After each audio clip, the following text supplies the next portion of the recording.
Assalamu alaikum and welcome to Jinnah Institute's series of webinars. The arrest of fisherfolk on the maritime border between India and Pakistan has been a slightly neglected issue for almost 3 decades. Every year, dozens of fishermen are detained by authorities on either side, with charges of trespassing into enemy waters and flung into jail, often languishing there for years. Almost invariably poor and unlettered, fisherfolk rarely have any documentation. They are treated as criminals, unfairly penalized, and vilified for unresolved history and unmarked geography. We're happy to have with us Mr. Jatin Desai, who is a leading human rights defender and proponent of Indo-Pak peace. We're also happy to have with us Ambassador Riffat Masood, former envoy to Iran and DG South Asia at Ministry of Foreign Affairs. Mr. Oves, the Director of Research Society of International Law, who has looked at legal issues between India and Pakistan for over a decade. And of course, Ambassador Shafqat Kakakhel, former envoy, and who has served for a decade as Director UN Environment Program, and now works very actively as an environmentalist. The questions we pose to our speakers include what legal recourse we can have and how we can streamline prisoner exchange programs, as well as any bilateral opportunities that may exist for resetting this issue. So without much ado, I will ask Ambassador Riffat Masood if she can come in on her experience as DG South Asia and how this issue was treated when she was serving at the Ministry of Foreign Affairs. Ji, Ambassador Sahaba. Assalamu alaikum. Bismillahirrahmanirrahim. Thank you very much, Salman, and thank you, Jinnah Institute, for arranging this webinar. And as you said in your intro, it is a very pertinent subject. It's a very important humanitarian issue, which both countries and both the people of both countries suffer from. It's not a new issue. It is very old. In fact, as old as since our independence, because fishermen and prisoners.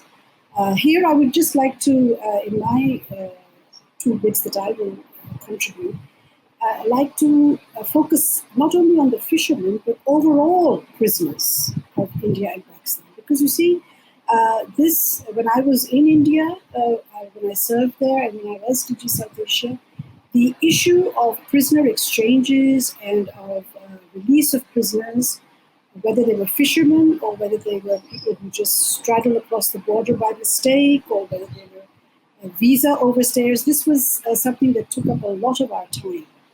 In the High Commission and also in the Foreign Office. So I'd like to just broaden my contribution a little bit and say that I'll just put it in a nutshell. The issue of prisoners and fishermen on both sides, unfortunately, and I say it with a heavy heart, but unfortunately will not see the light of day, will not be close to resolution until our relations. Because we have mechanisms, we don't have to reinvent the wheel. We have mechanisms, we have organizations, we have laws, we have procedures which are already in place, which allow prisoners to be sent back after they have completed their term. If they have mistakenly crossed over the border, they are not to be seen as a prisoner in itself, but just as an overstayer, and there is a mechanism to send them back. There is a mechanism to send back the fishermen also, because fishermen, mind you, there are more fishermen in Pakistani jails, Indian fishermen, than there are Pakistani fishermen in Indian jails. And I'd just like to emphasize that particular statistic, that because of the abundant fishing resource which exists on our side, which is on the Sir Creek side or the maritime boundary of Pakistan, and the livelihood of the Indian fishermen, they tend to have more of them coming into our territorial waters and then being arrested. Then we have Pakistani fishermen going across to the other side. But more prisoners from the Pakistan side were always those who had gone across the land border.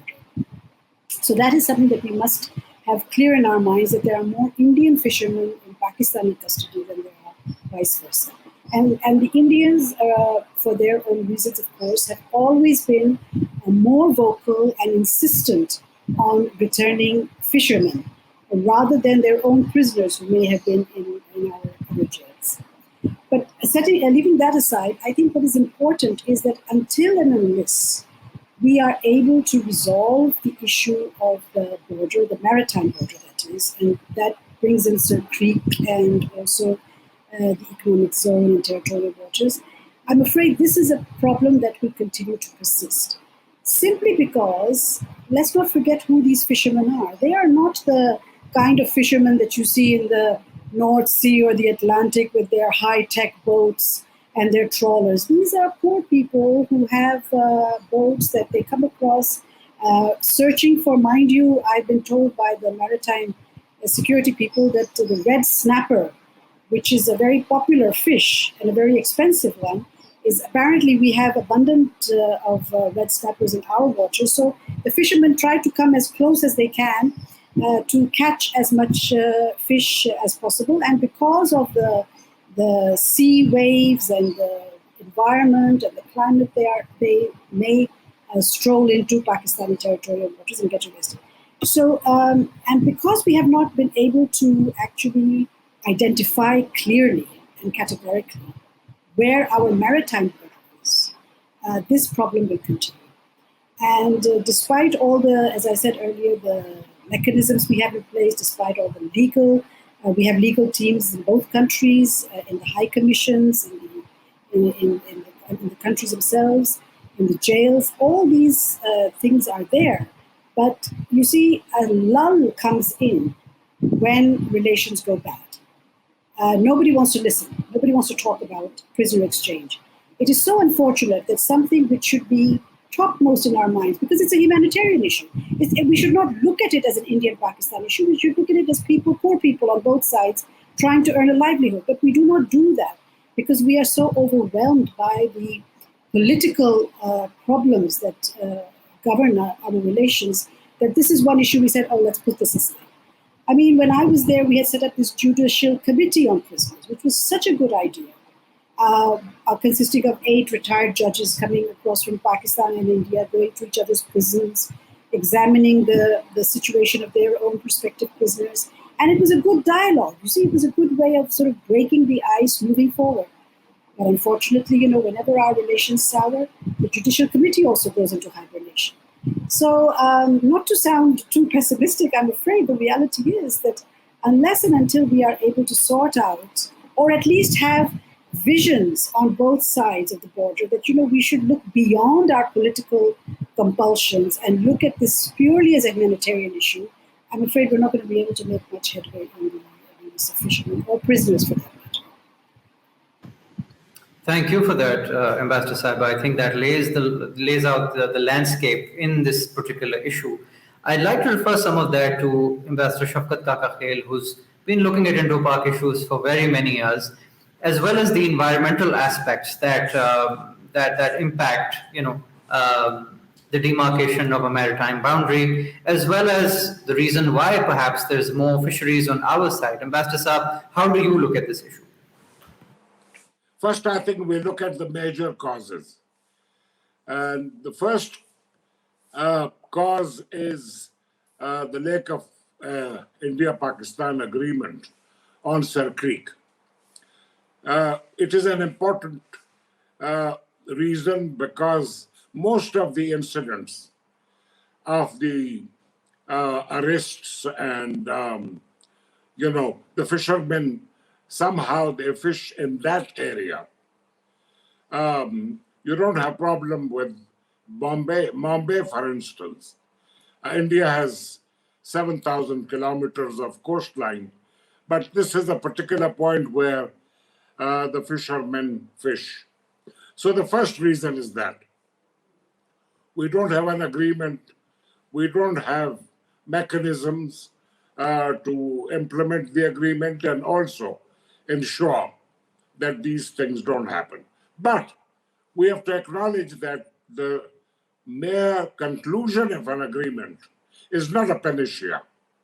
India and Sri Lanka have an agreement, but there are still frequent cases of arrests, of imprisonment, of fishermen or fisherfolk on charge of trespassing and violating the territorial waters. So, but it will help. The second is the steps that have been taken, which Ambassador Riffat Masood mentioned, are significant. Indeed, they're significant.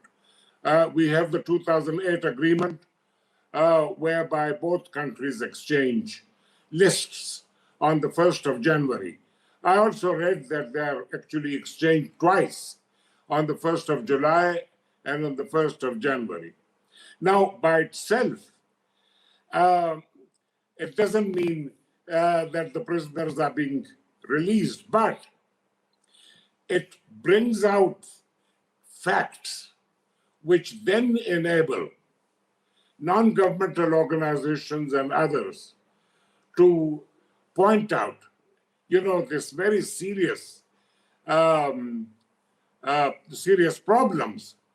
If you look at the latest list, which was exchanged on the 1st of January this year, and you see the statement of the NGO Aghazi-Dosti, where they have brought out some very disturbing facts. You have 49 Indian prisoners in Pakistani jail. 32 have already completed their sentence. 18 prisoners have completed their jail sentence 5 years ago. One of them completed his sentence in 2004. So how many years? 17 years beyond the sentence awarded to him by the court. So then there are prisoners whose identity cannot be confirmed because they have serious issues, speech issues, language issues, mentally impaired, and all that. This problem exists on both sides. There are no angels. You have Pakistani prisoners, Riffat would remember, a lot of them held on absolutely minor, things. So the other significant agreement was in 2018 when Khwaja Asif was foreign minister, just before the previous government went. This was to facilitate the accelerated release of certain categories, like people above 70, women, people who are mentally challenged or have physical special needs. And according to the Pakistan Foreign Office, Pakistan had even had recommended additional categories, make it 60. So anyone above 60 would qualify for accelerated process, and juvenile delinquents. So young children under 18 should have a special dispensation, should be released. So what we basically need is to consolidate these gains and aim for a more liberal agreement. If I can come to Jatin Saab. Jatin Saab, you've looked at the issues that Ambassador Shafqat Kakakhel was talking about. You've been to the prisons. You've seen the miserable conditions. You, I think, much more than anybody else in India and Pakistan, have an insight into how these people suffer, how their families suffer. Not just fisherfolk, but prisoners overall in India and Pakistan, kept as they are in Tihar jail or on our side in Sindh, in various places. If you could, sir, reflect from your work, from your insights as a human rights defender, that will be valuable for us. First of all, let me thank Jinnah Institute for organizing this very important webinar. Of course, I am deeply involved with this issue. I had been to uh, fishing communities, villages in Pakistan, as well as obviously in India. I travel to Gujarat. Gujarat, a lot of time, at least once in a 3 months, I visit our fishing community, meet them. So the issue which Riffat, Masood and Anwar also referred, I think there are a couple of issues that we need to realize. I'm not going into how they are suffering because both the government, India as well as Pakistan, whenever in their communication to each other country, they always they always use one particular word. In case of fishermen, that they were arrested for crossing border inadvertently. This is the common this word they always use, both India as well as Pakistan. So the issue is when both the government accept that they cross border inadvertently, so they keep in prison for 3.5 to 4 years. That is a that is issue, and in that sense, I see this issue from a humanistic perspective rather than legal. Though there are some legal formulas, some mechanism is already there, which he referred about agreement on consular access of 2008. There are at the same time there is also a lacuna in this agreement on consular access act that needs to be rectified. For example, it says if someone is arrested, be in India or in Pakistan, then consular access shall be provided within the 3 months of his or her arrest, it says. That's a fine. It is not implemented in letter and spirit, that's another issue. But there is no deadline for verification or confirming nationality. I believe there needs to be some deadline, like maybe we can say 3 months after consular access given. And both India as well as Pakistan, both are very, in that sense, we are quite ahead as far as IT is concerned. So identifying someone's nationality within a period of 3 months is not impossible. Because what happens, as there is no deadline, you will find many cases, many Indian prisoners in Pakistan and vice versa, they continue to languish in each other's jail even after completion of their sentence because their nationalities are not verified. I'll give you one example. A case of Pakistani fisherman Imran Kamran. He was arrested in 2014. His sentence was over. He was given thrice consular access. His nationality couldn't be identified, couldn't be verified. He passed away in February in India. His nationality was not confirmed. He was given consular access 3 times. Nothing happened. Ultimately, last month, he was buried in India. Because this is the scenario. This is the scenario. I think that we need to realize. And also, because of this, even when someone dies, I have compiled cases of Indian and Pakistani prisoners, including fishermen, when they died in each other's prisons and when their mortal remains are repatriated to other countries. Latest cases of one Indian fisherman, Ramesh Sosa, who died in Pakistan prison on 26th of March. His body was repatriated on 6th of May. So this is very common between the two countries. That you will find hardly anyone whose body, whose mortal remains are repatriated within 20 or 25 days. It hardly happens. So even in case of when someone dies, it takes a very long time.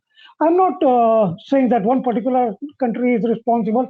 We both are responsible. We both are responsible. The bureaucracy and we all become insensitive in case of fishermen because they are from a poor community. They are poor. And that is the reason. That's why you will find on the Indian side, you will not find much fish. And that is the reason that Indian fishermen have no other option but to go more and more towards Pakistan. That's a fact. That's a reality. That it cannot be denied. And that is the reason, as of today, 558 Indian fishermen are in Karachi's Zandi jail. That's a 558 Indian fishermen. And out of these 558, nationality of 295 fishermen are already identified. Their sentences are also completed. But still they are languishing.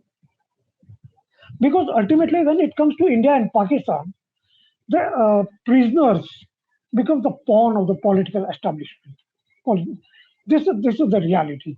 I'm saying that because I'm aware about the Indian numbers, I'm sure because as of today, 74 Pakistani fishermen are in Indian prison. And out of this, I'm sure around 30 to 35 fishermen have completed their sentences. Their nationalities are also confirmed or identified, but still they're languishing. Now, coming to the agreement on consular access, that is also, it clearly states the sentence the prisoners whose sentence are over, and if there is no other case pending, then within 1 month of completion of sentence, he or she will be released and repatriated. On paper, that's fine. But on ground, it hardly happens. I think that here we need to play a role. NGOs can play, I'm sure NGOs can play a very important role. Also, our friend spoke about Joint Judicial Committee on Prisoners. I'm really surprised because it was set up. Both the government decided to set up Joint Judicial Committee on Prisoners in 2007. In 2008, it started functioning. Both the government nominated their retired judges from the higher judiciary, and it functioned very well till October 2013. The last meeting of the Judicial Committee on Prisoners was held in India in October 2013. After that, it dismantled or it died natural death. But again in 2018, both the government decided that let us reorganize, restructure this committee. It was then Pakistan had election. In 2018 May, India nominated 4 retired judges in this committee. Pakistan is yet to nominate. And we need to see, because a couple of my friends from Pakistan, they are already in touch with the Pakistan government and trying to influence that Pakistan should immediately nominate 4 retired judges of the higher judiciary, and the next meeting should be called immediately, and it has to be in Pakistan because last meeting was held in India. I think we need to see, as a civil society activist, we need to see that the Joint Judicial Committee on Prisoners become a reality as soon as possible, because they had around 8 meetings, both in India as well as in Pakistan. And all the recommendations, very interesting recommendations, they talk about unanimously, obviously, unanimously by 8 retired judges, that the fishermen should be released. Then women prisoners should be released, because there are quite a few women prisoners whose sentences are also over. So they should be released. Thank you, Jatin Desai Saab, especially for sharing the insights about prisoners who die in our prisons. Thank you for serving a very stark reminder of where we stand on this relationship, as well as how we seem to have forgotten this entire issue and are treating prisoners as pawns. I want to refer some of what you said to Oves Anwar, who's been looking at these legal issues for some time. Oves, prisoners passing away in each other's prisons. Is there, are there legal mechanisms that underpin this entire exchange? Does Pakistan have a legal exchange treaty with Pakistan, with India on this issue? Thank you. First of all, thank you for having me and for having me join such a distinguished panel. Some of the issues that we see here, they're, as already mentioned, less legal and more political. And frankly speaking, the entire process has been hijacked by the politics of it all. Without that, you can't really have, even the best thought out, the best worded treaties or agreements really taking shape. But there is still an advantage to having bilateral agreements with India, right? Because what we've seen is that when everything else breaks down, when you pull your ambassadors from their embassies, from their high commissions, the agreements still at times function. So you have the Indus Water Treaty, you have this now infamous 2008 agreement, which was a highlight of the Kulbhushan Yadav case. Yet the aspects that related to fishermen, whether it was exchange of information, still kept on working. So what agreements in essence do is that they can leapfrog the diplomatic spade work that has to be done afresh every time we patch up with India. You see, because you've already got a template in place, so it becomes a lot easier. In essence, you need less goodwill in the tank to be able to go the distance. You see, and that's why I think agreements are important to have. Because they at least set the least common denominator from which the discussion can keep on building, as opposed to going back to square one. So I think that's an important point there. And one important thing about these types of legal diplomacy, if you will, is that they're low-hanging fruit. They can be easily accomplished. We have similar legal systems both in India and in Pakistan. We've inherited the same British heritage. So greater interconnectivity, greater cooperation, whether we want it on a bilateral footing or on something more regional like SAARC, is certainly something that we can use as a basis to build upon and improve relations. When it comes to, I think a few questions were raised verification-wise. In Pakistan's NAGRA system is an exceptional system that we have to verify nationality, and we are already using it to verify nationality within a 30-day time frame when it comes to Pakistanis who are detained in, say, European prisons, and they're being deported or something like that. So with the EU, we already have a 30-day deadline. This can be easily replicated because the mechanism is the same when it comes to verifying nationality, verifying identity. The only time this becomes difficult is when a person isn't registered with NAGRA. Then you need on-ground verification through the DC office, the police. They go to the village or to the locality where the person is present, and so that's really where problems come about. I'm not going to take more time here because I think the rest are somewhat recommendations. So Salman, please, if you want to go ahead. Thank you, Oves, for that. I think I'm also reminded of the Sarabjit case that happened, and that's not about Fisherfolk, but that did become a very high-profile case. That was the last instance where perhaps these issues were addressed publicly, and of course the issue of prisoners not being treated as pawns, not being treated as a concession. Riffat, Masood Sahib, I'd like to refer that your way. We'd like your view on where you think Sir Creek can go. Yes, Salman, the funny thing is, and I was sort of laughing to myself, and I was listening to all the distinguished speakers, that it's so funny that I retired about almost 2 years ago. And before that, I was directly involved in Pakistan-India relations until 2015. So from 2015 onwards, I was a little cut off from that. But it's so funny, and it's so ironic, and it is so, so sad that our talking points, even today in 2021, are exactly the same as they were in 2006, in 2010, in 2015. I mean, we then talked about low-hanging fruits, we then talked about CBNs, we then talked about consular access, the agreement that Jatin said. I mean, we had all been talking ad nauseum about these things. But we still are at the same position. I mean, today, when listening to all my colleagues and listening to you all, I feel that we just haven't made any progress in all this time, despite those agreements, despite all the dialogue and track two and everything.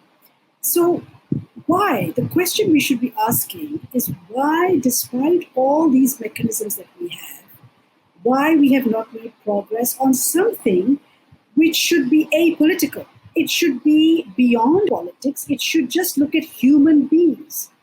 Why? The simple reason is because politics overtakes it. It's very sad. It's very unfortunate. I mean, when I was in India, Sir Creek and Siachen were almost resolved. And I mean almost. I mean, we were just at the brink of signing the agreement. And then, I won't say now what happened. I think we all know, but people were speaking at the background. There was noise in the background, and everything closed. On prisoners, there not only the Judicial Committee, but apart from that, the consular agreement, and also the fact it's just common sense that if a prisoner has completed his or her term, then they should just go back. I mean, you don't actually need a formal agreement to make sense of that. Of course, it helps if you have an agreement. But even if you have an agreement, it's not happening. Sarabjit was a prime example, but Sarabjit was arrested on different charges. And this is where I'd like to point out to some of the things that Jatin Saab and even Shafqat Saab referred to, is this issue of fishermen. You see, it's so sad that these fishermen are actually, as you say, from poor communities, and they are out to look for a livelihood. But you see, because our maritime boundary is undecided, and even if it is decided, they may not have, it's very difficult to know where to cross the border in the sea, whereas in the land it's much easier.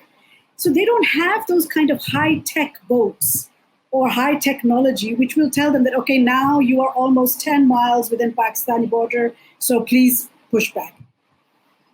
Ambassador, I think you're being realistic there. Many of us who see these issues week on week, month after month, tend to become slightly cynical about the pace at which bureaucracy, the pace at which politicians or even countries, tend to use these issues as leverage against each other. And it's from the time you served, I think India, Pakistan have, instead of going forward, regressed perhaps 10 years or perhaps even more than that. Shafqat Saab, are there any ways this issue can be alleviated, made better? Are there any opportunities, perhaps through a multilateral environment? Perhaps SARC can come back. What are your recommendations for making life easier for fisherfolk prisoners? Well, that's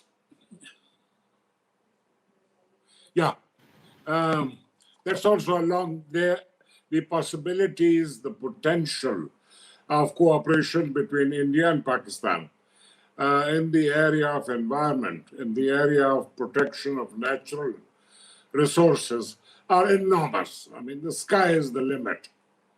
We share the monsoons. We share the Himalayas. We share the Indian Ocean, all of which are vulnerable to climate change.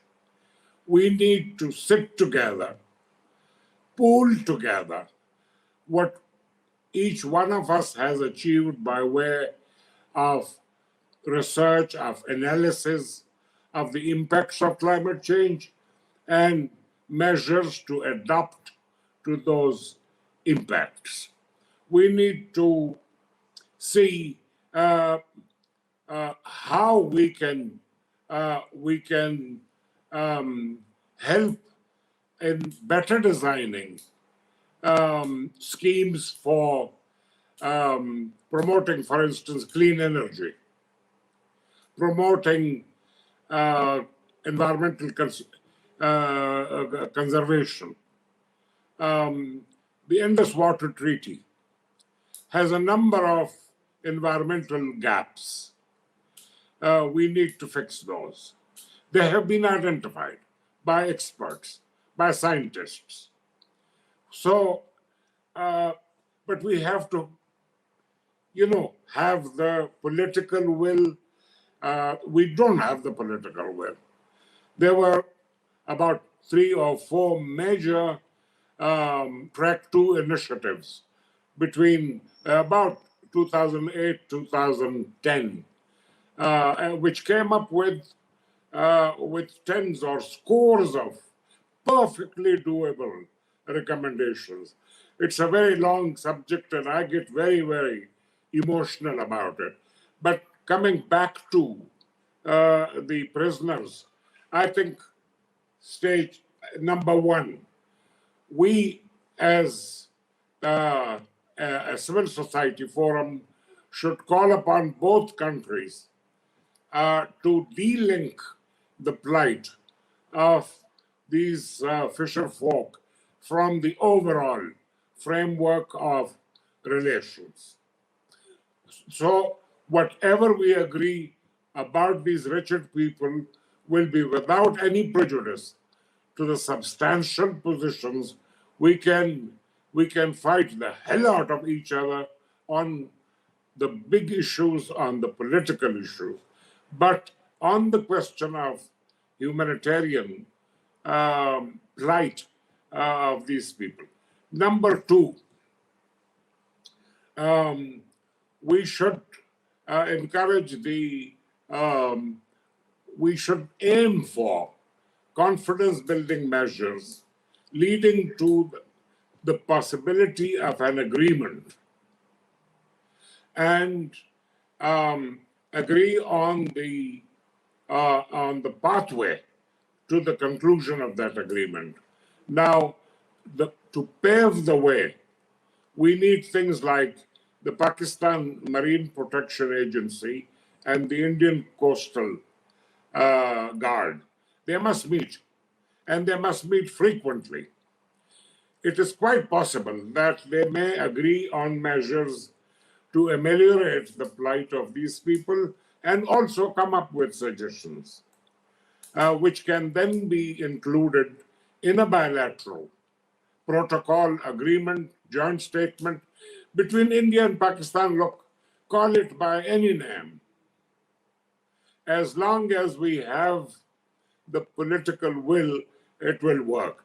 Then, I mean, things like the amendments, Khwaja Asif had mentioned juvenile delinquents, about mentally and physically challenged people, about people above 60. All those are perfectly doable on absolute humanitarian grounds.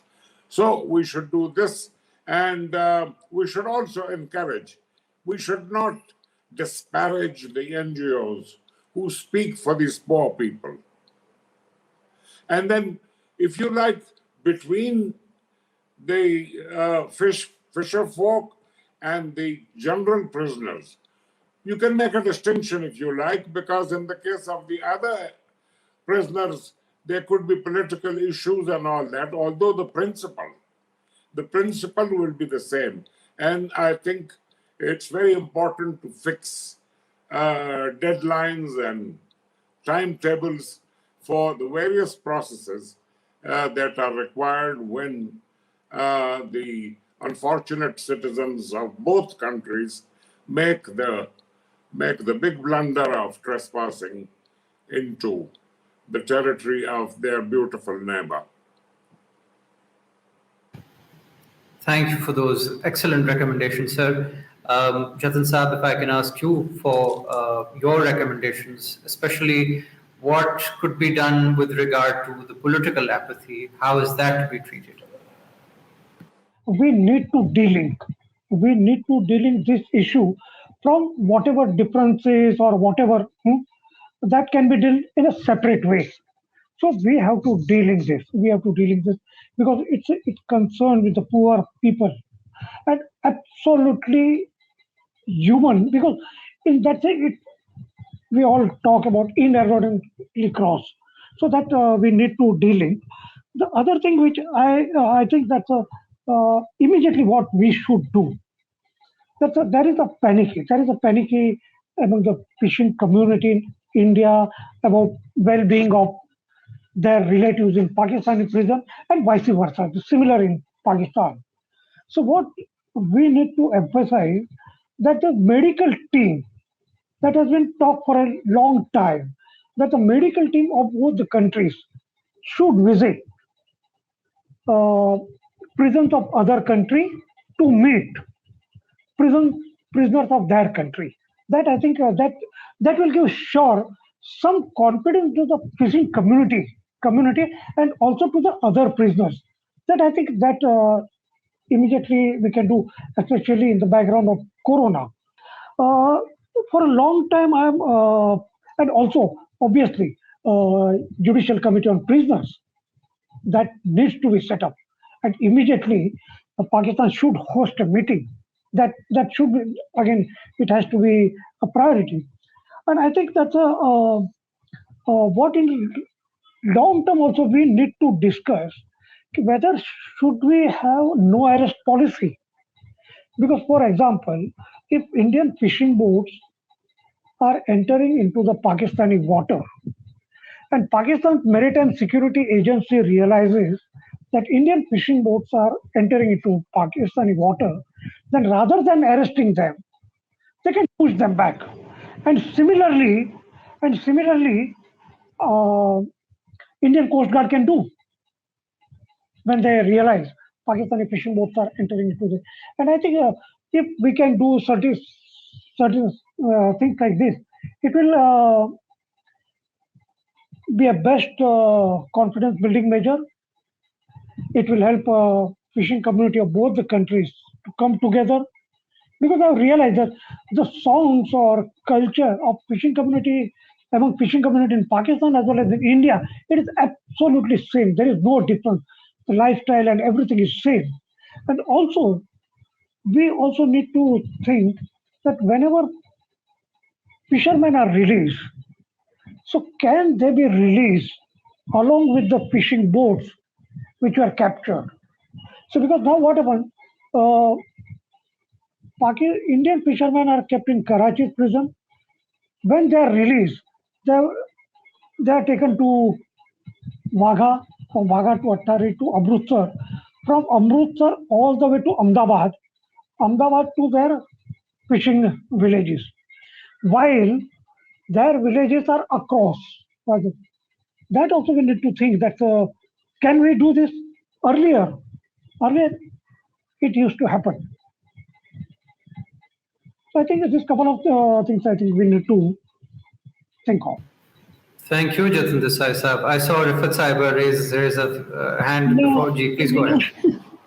You see, the thing is that it's all very well saying all this. I agree with Jatin Sahab about delinking, and Shafqat Sahab said that we should delink the prisoner issue as a and treat it as a humanitarian issue rather than a political issue. That I agree with. But the implementation that they are talking about, that is something which cannot be done. And I think we have to be realistic in that. Number one, I think that we should not separate fishermen from prisoners.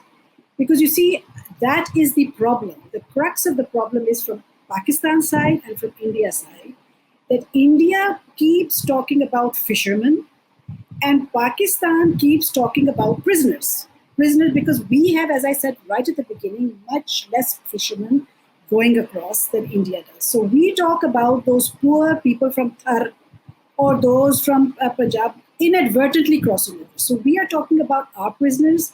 The Indians are talking about fishermen. That's why I think when this webinar started, I said, I'm going to talk about prisoners, not just fishermen.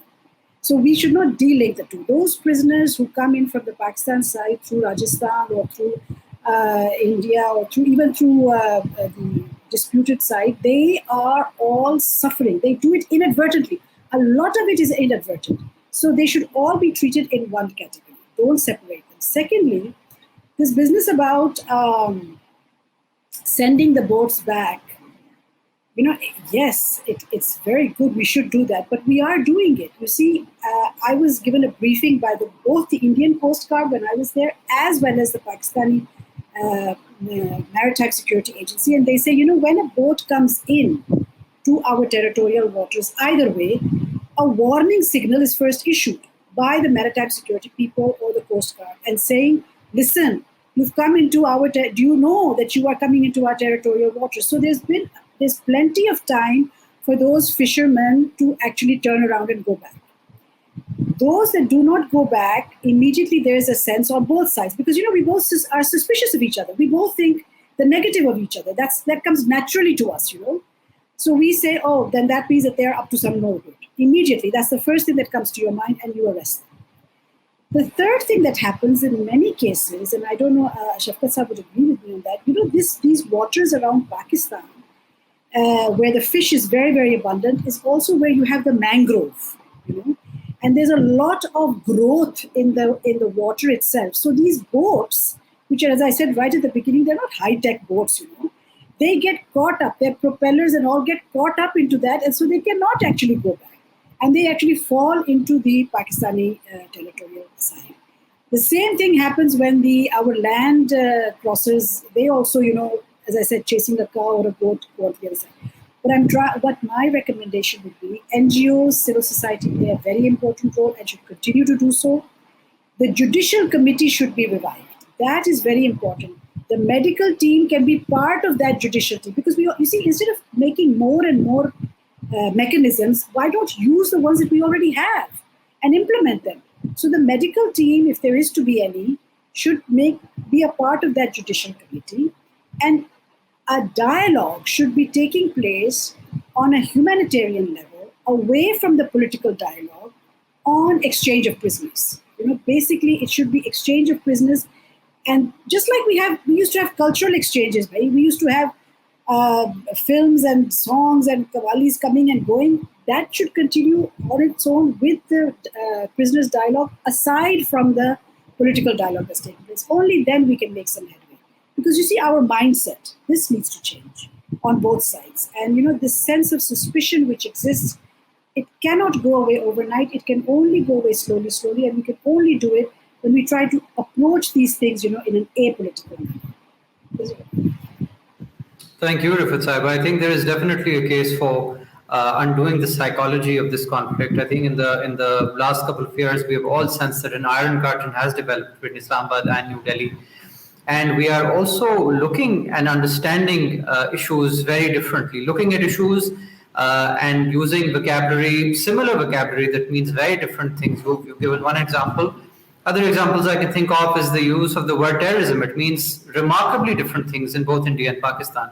Yes. Oves, I'd like to refer that to you. Towards the end, you have the final word. What are your recommendations for resolving the issue of prisoners as well as fisherfolk, and for bringing about, the Judicial Commission, if that's a possibility in your view?